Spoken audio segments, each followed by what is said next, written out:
got here because they were the defending champions. There was an alternate universe that we wouldn't even have Team Falcons. Yeah, and that's insane, right? But you know, the ninth position is not what it's all about, because we did see Fluxo last year at Free Fire. EWC 24, they walked away with the exact same rank, the 9th spot, and then they went on to the global finals to call themselves the world champions. Perhaps not the EWC world champions, but the global finals champions for the world of Free Fire as well. So game after game, competition after competition, it is all about what they go out there and they get done. It's not some sort of consistency that you can expect for them to carry on competition into competition, because yes, they may be good, but others are rising to the occasion as well. Yeah, and some of them are playing today, like Core Memory Esports, for example. This is one of the, for me, the biggest underdog coming in from the strongest region in the world. Yeah. Because when we saw them in spring, Core Memory really feels like not a Core Memory, right? They have been sidelined a lot of times. Their performance have been really up and down. You look at the players and you look at the accolades that they have, it makes you scratch your head what exactly went wrong. But yet they are here at Free Fire EWC 25, you know, overshadowing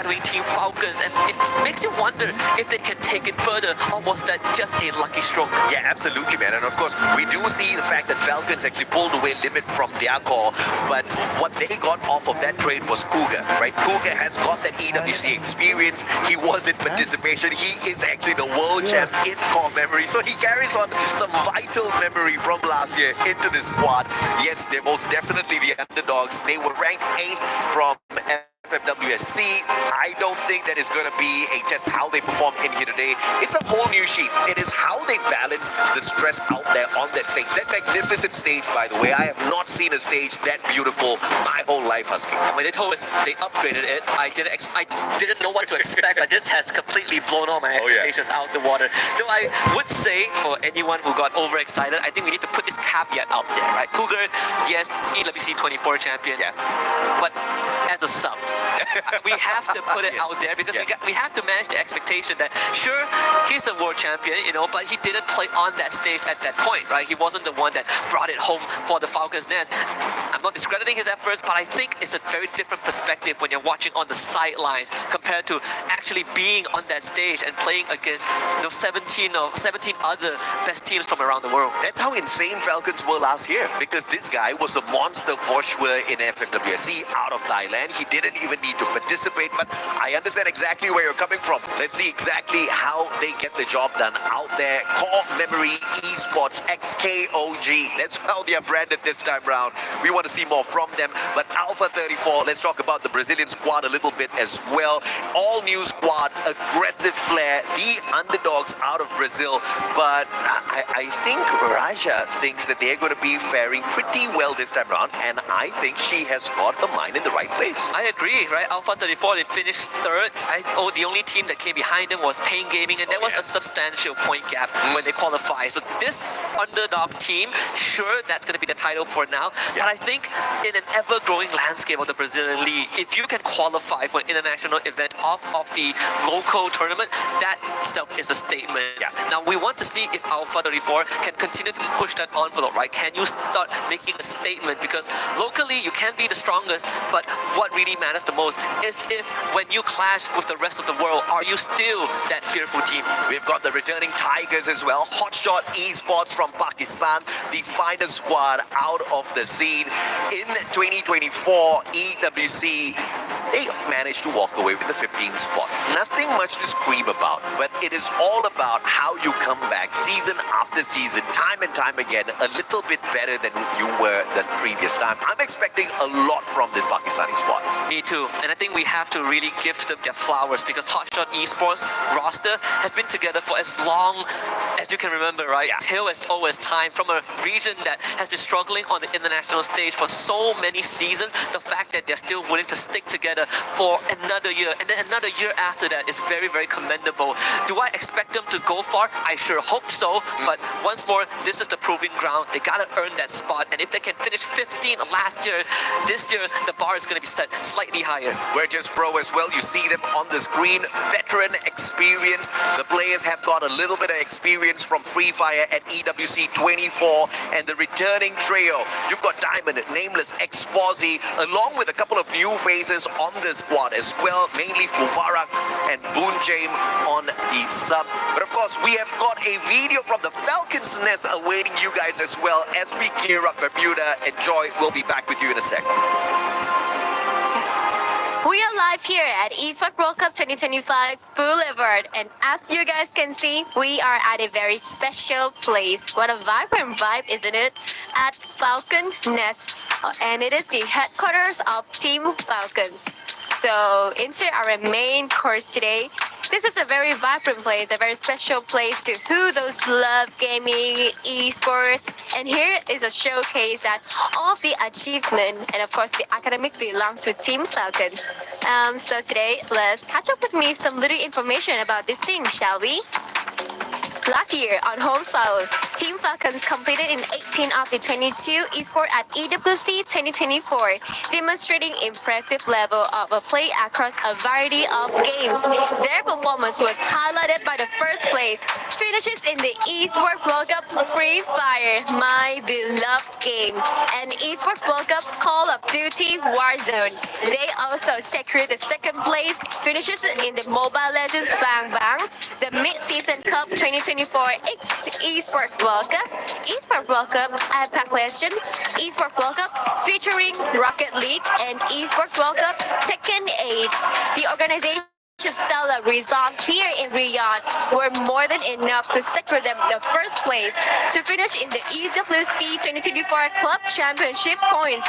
Now, in 2025, Team Falcons are currently holding 750 points and they are competing in 19 games. Of course, they are hungry for more points. Do you guys think that they can secure and defend the previous club championship? I do, they can, because this year is going to be really tough. That is all we have. Well, will Falcons be the champions again? Will they walk away with the club championship? I think Yunsol had hit the nail right on the head. They are, it's so many titles, so many games aiming for the top. The probability is really high. If I see a shelf behind the scenes with that much trophy, you bet I will put my money the Team Falcons have a really good shot at winning the club championship again. Free Fire was a contributor to it. Yeah. In fact, when they won Free Fire in 2024, it was the second championship title that they won for EWC at that point of time, and then they follow up with a lot more. But here we go. Without further ado, it's time to head into Bermuda for round number 1 between Group A and Group B. And I gotta say, a lot of these teams gotta start off strong. Yeah, absolutely. You see some eyes close there. You see some prayers being made. Of course, no amount of divine intervention can help a squad when they hot drop another one and a little starved for those weapons. Luck will most definitely come into play. There's no amount of homework you can do for day number 1 here at Free Fire at EWC 2025, because another squad might be thinking exactly what you've got in your mind for those drop spots, looking for those weapons early on. Some teams that, it's worth mentioning, since we do have some time, hopefully before they start shooting at each other, Vision System, right? One of the few underdogs. Like, we remember some of their names, like Jota, he's been here, but the fight has already broken up. And speaking of the devil, it is going to be Vision System right on the money with core memory KOG. Jota knocked down by Zensi, and that is not really what you want. And CXK are making it work. Yeah, fantastic bait and switch there, and it is Cougar with the very first elimination of the game. And it looks like Zensi continuously on fire. 4 eliminations, the first squad to get knocked out. Vision System, unfortunately, they did not have the vision to stay away from one of the deadliest squads out there. I am so sorry. I'm doing my job. Vision System, not the exit that anyone would want, but that's how competition is. Core Memory, strong start. It is also a team that we talked about, the underdogs from Thailand, and you don't really get that title easily. And the fact that Core Memory got off to a 4-point start, it is a dream opening, especially when they have control Clock Tower. Yeah, and we were highlighting Cougar as well as to how he was the sub out of Falcon. When you let this guy play, you see exactly what happens, right? First blood material and Core Memory Esports XKOG picking up the first 4 points, the only squad to get into a tussle early on and to walk away clean, not allowing their opponent's vision system to get away from Clock Tower at all. But of course, that is not to the... we can't really judge vision system all that too early, right? Because these hot drops can be absolutely deadly sometimes. Once again, luck comes into play. You never know what sort of a weapon you're going to be finding out there. And unfortunately for them, luck just wasn't on their side early game at Bermuda. Yeah, could be on our side though. Sometimes we say something and it just happens. That's all the time. Yeah, it sounds scripted, but I promise you, we did not plan this at all. Kyung actually gets knocked down by Peter. A far vitality now being caught in the crossfire. Team Falcons on the tip. I do wonder how this is going to turn out, right? Especially with Peter, it's going to be forcing the rest of Vitality away. They will escape the Falcons. Thanks for now, Dees. Out in the air, but no follow-up shots, so Falcons only find one. Yeah, well played by Vitality. If anyone is wondering, like, Vitality, where did they come from?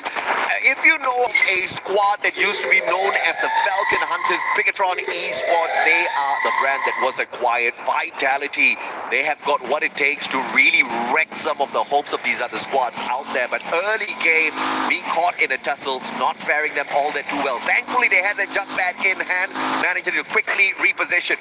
Booga and squad now, core memory, continuing their prowl, compound to compound, looking for those vending machines because you know you want those helmets, you want those level 3 Wests out there as well. Yeah, get the revive if there is a need for that. We see Oscar equipped by Cougar. A good time to talk about the very recent update, July 1st.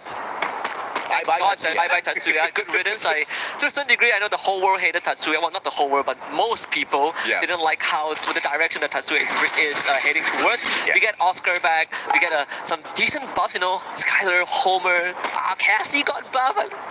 So it gets me excited every single time. But here it is, Falcons catching up to Vitality and finds 2 more bodies to add onto the list. Yep, absolutely. And this is the kind of pacing you gotta fear if you're the opponents of Falcons. You don't want to be coming across a squad that is desperate to go back-to-back in terms of championship. They are, once again, the champions of Free Fire at EWC 24. They want to pull in 25 as well to their side.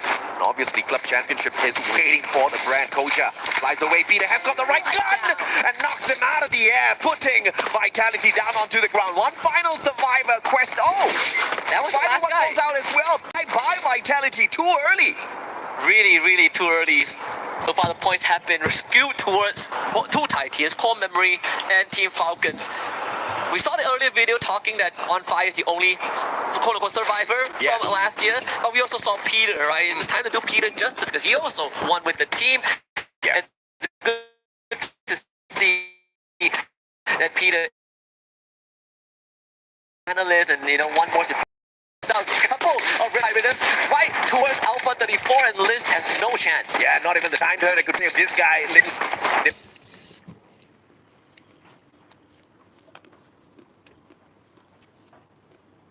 Pulled out the time turner right over the jump pad. Brilliant in terms of execution, but unfortunately, as they try to fly away, EVOS Esports just way too good with those long shots, especially when you've got this What the Kid Rasia on your squad. VSK in hand, he's playing on meta right now, walking in with the Skylar. Riptide Rhythm on the buff, but here comes Red Hawks, and they are looking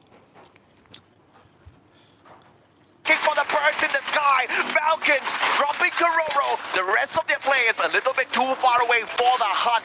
But Red Hawks with 3 eliminations already. I think they're off to a fantastic start. We know the psychology behind fear, and most people fear the unknown, and I think Red Hawks are the unknown right now. This Bangladeshi team out of nowhere, no one really knows who they are and what they can bring. Taking 3 points from for themselves at the very start, and I think when you play with this mindset that no one knows who you are and you really got nothing to lose, maybe that's the motivation that Red Hawk needs to push it further. EVOS Divine now arriving at Factory, and then other occupants, if Core Memory, if Alpha 34, basically scattered around this compound. EVOS, they're not going to make an entry just yet, but I think holding this perimeter is perfect. Yeah, absolutely, man. And of course, you've got Liu here as well. Alpha 34 managing to get away from harm's way just moments ago, but perhaps out of the pan, straight into the fire. They've got a good wall now, blocking off the vision of Core Memory from spotting them out in the open. But the question is, does somebody rotate behind them? And as I asked that question, thank you very much, production. You've got Red Hawks heading straight in towards Factory as well. This is really dangerous.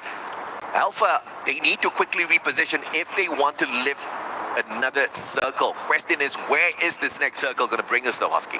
Yeah, I hope we go towards Wait, what's factory. Katulistiwa Bima Sakti for? That would be crazy. That would be a deviation that you don't see often. But I think we might be heading towards factory, right? We saw the Dinoculus being used early on by Red Hawks. That's why they are so confident going to the compound. The earlier takedown on Team Falcons forced them to reset. That's why look at this rotation. It is so late. They are scanning shipyard as the circle closes in towards factory.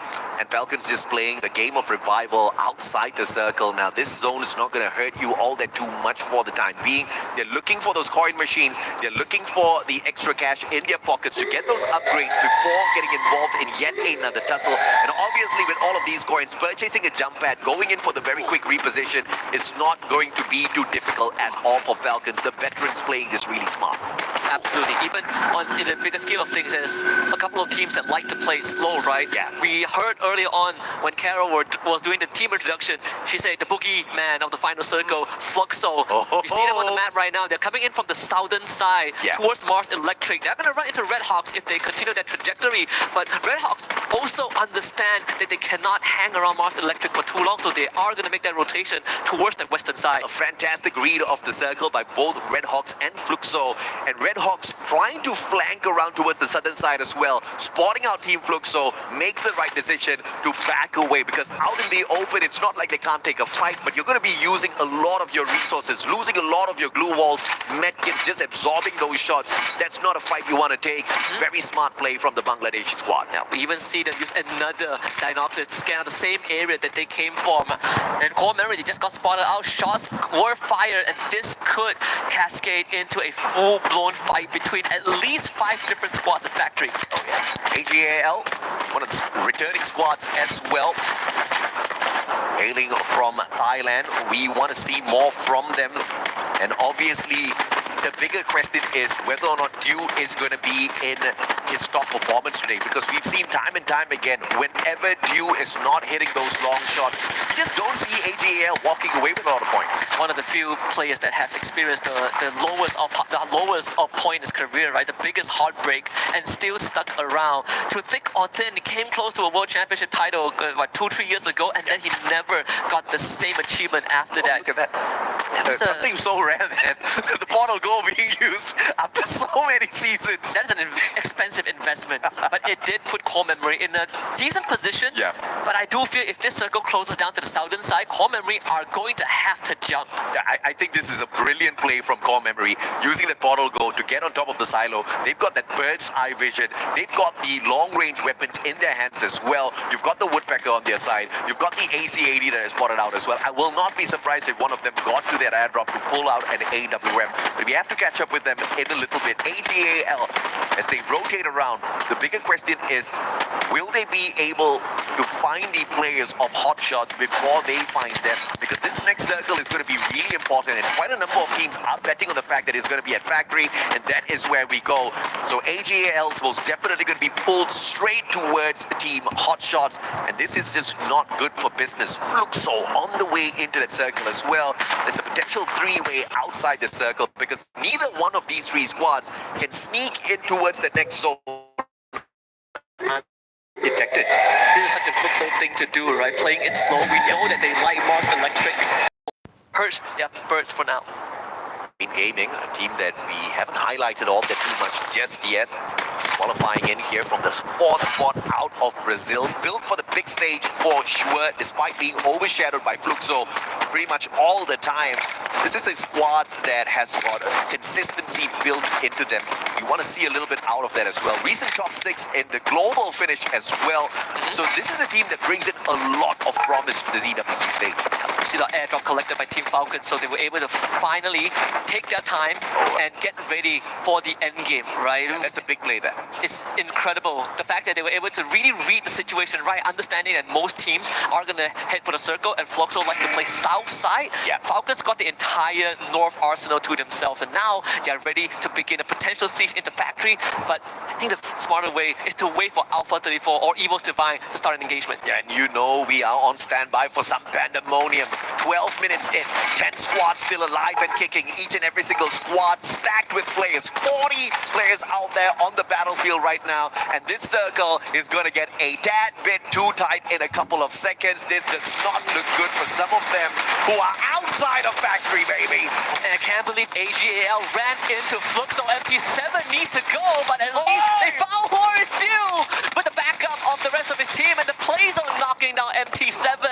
Fluxo down to just Bobs against the might of AGAL. This could be his final resting spot on Bermuda. Bobs has nowhere to go, takes a launch pad, wants to escape, but Cypher says no. Fluxo are out. As anticipated, they bump into each other on the way towards Factory, and Fluxo, unfortunate in the first bout, the first engagement they get into, they walk away with just 1 point on their side. But of course, they managed to take away a player from the side of AGAL, perhaps that will punish them a little bit later on. Virtus Pro circling on in, hot shot, can't get the job done just yet, and Pain Gaming showing them exactly how to get the job done. Action stealing away Diamond from their hands. Pain Gaming a tad bit annoyed, but they will go all out to shut down hot shots as well, who have not gotten into the Factory compound just yet.